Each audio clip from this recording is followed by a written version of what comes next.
그 우리나라가 코로나 사태 있으면서 대처를 잘해서 이제 선진국의 문턱에 들어섰다고 그러잖아요. 근데 지금 우리나라에서 희귀질환 관리도 선진국 문턱까지는 갔다라는 느낌은 있습니다. 이게 대표적인 게 그런 산정특례 제도가 있어서 희귀질환 중에서 이 산정특례 제도에 등록된 질환 환자분들 같은 경우는 이제 의료비 부담이나 이런 것이 많이 경감이 되셨어요. 그래서 이 질환에 필요한 검사나 이런 거를 하는 데 있어서 이제 많이 부담을 크게 느끼지 않고 이제 이런 정기적인 검사를 하고 이러는 것이 가능한 상황입니다. 그래서 그런 부분에서 많이 도움을 받고 있고, 그리고 또 다른 부분에서는 이제 유전자 검사라든지 이런 희귀질환 진단하는 데 있어서 유전 검사가 필수적인데, 그런 것도 이제 국가에서 많은 지원이 있었어서 이전에 진단하기 힘들었던 질환들도 많이 진단해내고 있거든요.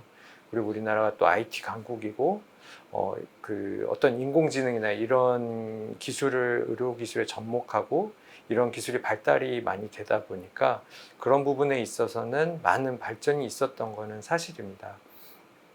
근데 아무래도 이제 코로나 방역을 우리나라 굉장히 철저하다 보니까 그 환자분들도 이동이 굉장히 많이 제한이 되었었고, 그런 측면에서 이제 제때 와서 정기적인 검사를 해야 되는데 그런 검사 기간을 놓치는, 검사 시기를 놓치는 그런 경우들이 종종 있어서 이런 부분에서 좀 안타까운 부분들이 있었죠. 그래서 그런 코로나 때문에 이런 희귀질환 환자분들 관리도 굉장히 영향을 많이 받은 것은 사실이라고 말씀드릴 수 있겠습니다.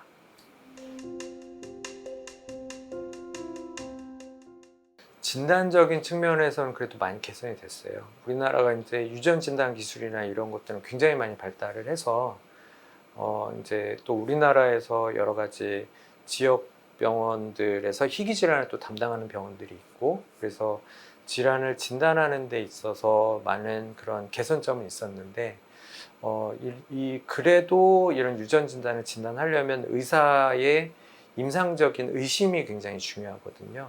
그런 부분에서는 이제 좀 더 교육이나 이런 것을 통해서 전반적으로 이 희귀 질환에 대한 그 인지를 높일 기회, 그런 필요성이 있겠다라고 말씀드리고 싶습니다.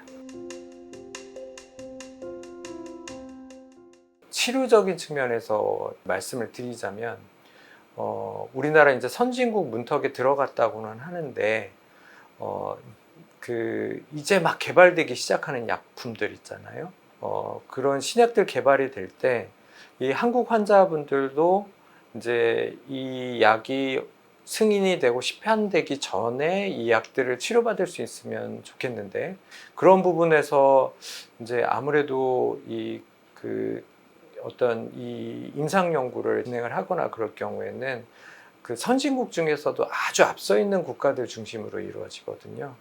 그러다 보니까 우리나라에 환자가 있는데 어디선가 그 약이 개발되고 있고, 그 약이 선진국에서는 임상 연구가 이루어지고, 그런 임상 연구에서 이 약이 이 질환에서 효과가 있다라는 거를 알아도 우리나라가 이제 그런 임상 시험을 참여할 수 있는 국가에서 제외되다 보니까 치료제가 승인이 되고 우리나라에 수입될 때까지 그냥 기다릴 수밖에 없는 그런 환경에 놓여 있는 그런 경우들이 많죠. 저 같은 경우도 뭐 희귀질환에서 어떤 치료제가 나오고 있고 제가 보고 있는 환자분들이 그거를 강력하게 요구를 하고 있는 경우에 제가 이제 막 개인적으로 노력을 해야 되거든요. 그러면은 그 글로벌 제약회사나 이런 데 연락을 해서 뭐 우리 이런 환자가 있는데 선진국 그런 임상시험에서 효과가 있는 것 같고 우리 환자분들도 치료를 강력하게 요구하는데, 그럴 경우에 이 환자분들을 위해서 우리나라에서 뭐 임상 연구를 따로 한다든지 아니면 우리 환자들이 미리 치료받을 수 있는 기회가 있겠느냐, 이런 거를 이제 개인적으로 다 해야 되는 거예요. 그래서 만약 그 회사에서 오케이 해주겠다, 그런 승낙이 떨어지면 그걸 끝나는 게 아니고 그 다음에 이 약이 우리나라에서 이 환자분들한테 투약을 하려면 식약처 승인이 돼야 되거든요. 그럼 식약처에서 이런 허가약품으로 또 임상연구를 할 수 있는 그 시판 허가가 아니라 임상연구를 할 수 있는 그런 승인을 또 받아야 되는데 그 과정이 굉장히 복잡하고 행정적으로 처리해야 될 것도 많고요. 그래서 이런 거를 좀 더 체계적으로 어떤 기관에서 해줄 수 있으면 참 좋겠다. 이런 생각 많이 들었습니다.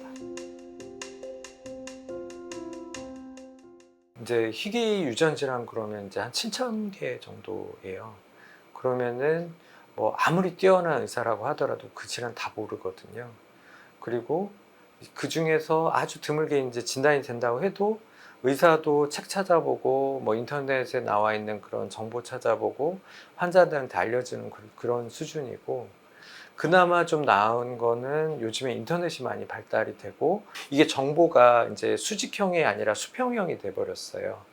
거기서 이제 의료 정보들이 많이 그 공개가 되어 있다 보니까 이제 관심 있는 분들은 이제 그 본인이나 가족의 그 희귀 질환이 있으면은 그 희귀 질환 정보에 대한 거를 인터넷을 활용해서 정보를 취득하시는 분들도 있습니다. 굉장히 적극적인 부모님들은 스스로 공부를 많이 하세요. 부모님들이 찾아서 저한테 알려주는 경우도 있습니다. 그 중에 이제 잘못된 정보들도 있고, 최신의 정보들은 대부분 다 그 미국에서 나와 있는 그런 정보들이거든요. 의사들이 정확한 정보를 좀 걸러서 의사들이 또 도움을 드릴 수 있는 부분은 도움을 드리고, 좀 더 많은 사람들이 이런 정보를 접할 수 있도록 한글화되고, 그다음에 이제 그런 최신 업데이트도 잘 될 수 있는 그런 프로그램들이 있으면 좋겠는데, 지금 뭐 정부나 공공기관에서 하는 프로그램들이 있기는 한데 뭐 웹사이트도 있고요. 근데 그 정보들이 그때그때 업데이트 되지는 않아요. 그래서 거기 안에도 굉장히 옛날 정보들로 되어 있는 경우들도 있고,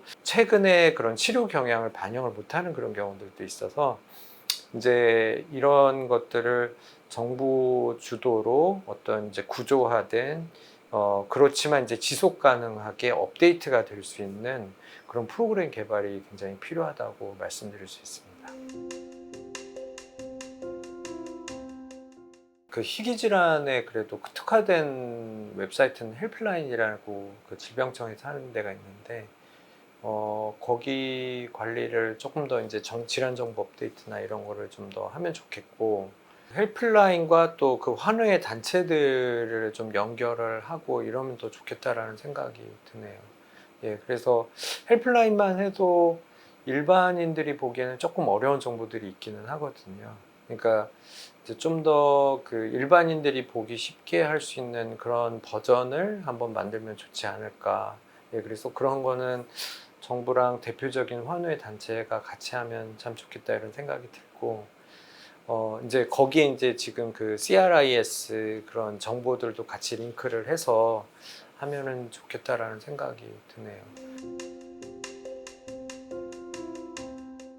이게 의료 급여화 되는데 또 시간이 걸리고, 우리나라에서는 아직 식약처에도 이제 등재가 안 된 그런 약들은 우리나라 환자분들이 치료를 하는데 최소한 한 10년은 걸린다고 보셔야 됩니다.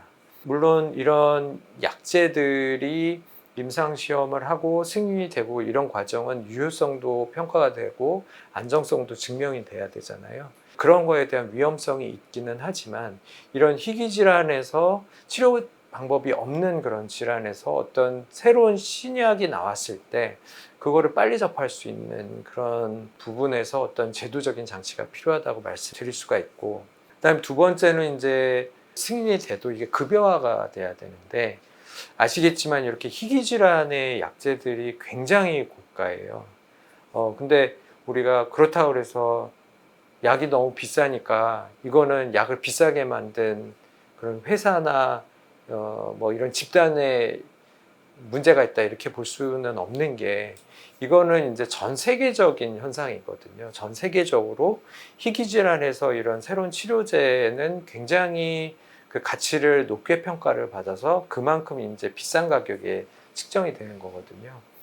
그러면은 그런 가치를 인정을 한다면 우리나라 정부나 아니면 이제 이런 급여화를 담당하는 그런 기관에서 이런 것들에 대한 대비를 하고 가능한 이제 이런 금액 때문에 환자분들이 빨리 치료를 받지 못하는 그런 상황을 피해야 되는데, 지금은 이제 비용이 너무 크다 보니까 일단 이것 때문에 막혀 있는 그런 상황들이 꽤 오래되거든요. 이것도 지금 몇 년이 걸리는 거예요.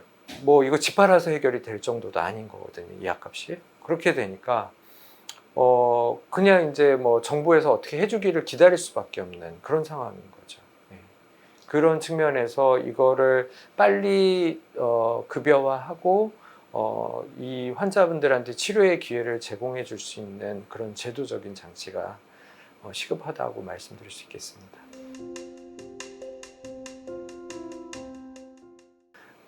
그 다음에 그 산정특례 질환 중에서 일부는 또 의료비 지원이라는 게 있어요. 그래서 경제 수준이 조금 안 좋고 본인이 산정특례 등록이 되었고, 그러면은 이제 그 지역 보건소랑 이제 문의를 하시면 이 질환이 의료비 지원이 되는 질환이면 거기에 또 의료비 지원까지 지금 되고 있습니다. 근데 문제는 이렇게 되는 질환이 1000개 정도 돼요.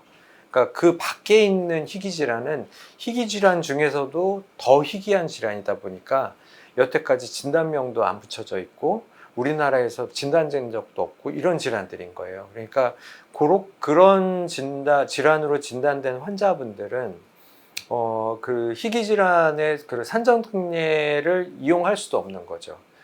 그러면은 이제 그런 거를 구제하기 위해서 산정특례를 신청하는 그 프로그램이 또 있어요. 이게 이제 그 헬프라인이라는 그 질병관리청에서 하는 그 웹사이트가 있는데, 여기에 뭐 본인이나 가족이 여태까지 알려져 있지 않지만 그 희귀질환으로 진단이 되었다. 대개는 이런 경우에는 유전자 진단이 붙은 질환들이 이제 신청이 가능한데, 그 신청하는 사유와 그다음 뭐 의사 진단서 이런 거를 같이 해서 외부로 그 신청을 하면, 그러면은 이제 나라에서 1년에 한 번 정도 이거를 취합해서 그 심사를 해서 이 중에서 이거는 산정특례 해줘야 되겠다, 그런 질환들은 그 등록을 해주는 그런 프로그램을 운영을 하고 있습니다. 그래서 그런 식으로 이제 구제받으실 수는 있는데, 그것도 지금 1년에 한 번이라고 제가 말씀드렸잖아요. 그러니까 이제 대개는 이제 새로운 그런 희귀질환으로 진단이 되어서 신청을 하면 한 2년 정도 걸리는 것 같아요. 본인의 그 질환이 등록되기까지. 예, 그래서 그런 이제 시간적인 그 간격이 좀 큰 게 좀 문제이긴 한데, 그게 뭐 질환명을 등록하고 뭐 통계 자료에도 넣고 뭐 이런 여러 가지 행정적인 절차 때문에 좀 그게 쉽지 않다고 그러더라고요. 그런 것들도 좀 더 간소화하고 신속화하면 좀 더 좋겠다, 이렇게 말씀을 드릴 수 있겠습니다. 그래서 저는 일종의 어떤 뭐 희귀질환 치료를 위한 기금을 뭐 가령 뭐 이런 그 약제 개발하는 그런 회사들도 투자를 할 수도 있고, 뭐 우리나라의 뭐 국제 기업들도 투자를 할 수도 있고, 정부에서도 투자를 할 수도 있고, 이렇게 해서 일종의 큰 기금을 하나 만들어 놔야 앞으로 이렇게 개발될 약들을 환자분들이 적절하게 치료받을 수 있는 기회를 받을 수 있지 않을까, 이렇게 생각을 합니다. 근본적인 거는 저희가 수가가 비현실적이에요. 이제 저도 보면은 뭐 가령 소아 샘플 체열하는 거랑 성인 체열하는 거랑 어떤 이제 이 체열하시는 분들이 느끼는 그런 일의 강도도 엄청나게 차이가 크고, 그런데 그리고 또 이제 뭐 성인은 그냥 앉아서 하면 되지만 소아는 침대 하나라도 더 있어야 되고, 이런 부분에서 이제 그런 그 눈에 보이지 않는 저희가 이제 익스트라로 하는 그런 우리가 이제 추가적으로 할 수밖에 없는 그런 의료 행위들이 많이 있는데, 그런 거가 다 무시가 된 상황이거든요. 그러다 보니까 지금 이제 젊은 의사들이 봤을 때는 뭐 소아 지금 인구도 주는데 보면은 그 각 그 병원 내에서 소아과의 입지는 굉장히 적어요. 이게 이제 병원에서 어떤 수익, 그러니까 소아과를 하면서 이제 이게 수익이 창출이 되거나 이러지를 못하고, 되게 이제 병원에서 어떤 그런 적자나 이런 것에 큰 부분을 차지하다 보니까 이게 이제 각 병원에서도 어떤 이제 그 소아 치료에 대한 어떤 가치관적인 접근으로 이제 이 소아과를 유지하고 있는 그런 상황이거든요. 근데 이런 부분에서 어떤 현실적인 의료 행위에 대한 적절한 그런 수가책이나 이런 게 없이는 굉장히 지금 이게 그 해결하기 쉽지 않은 상황이라고 말씀드릴 수 있습니다.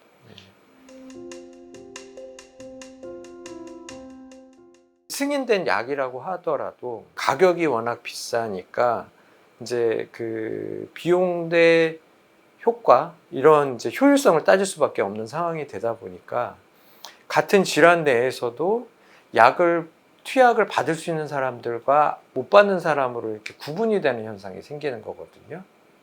그러면은 이제 그 이 약을 투약받는 환자들은 이제 뭐 다 근거가 있고 이 질환 내에서도 증상이 심하거나 조기 치료가 필요한 환자분들이니까 그렇게 투약을 받게는 되는데 나머지 환자분들은 본인은 이 질환으로 진단이 되었지만 우리나라에서 만들어 놓은 그런 이제 그 치료 기준 여기에 들지 못하면 본인은 치료를 받을 수가 없는 거예요. 그러면은 이분들은 또 한 번의 역차별을 받는 그런 현상이 생기는 거거든요.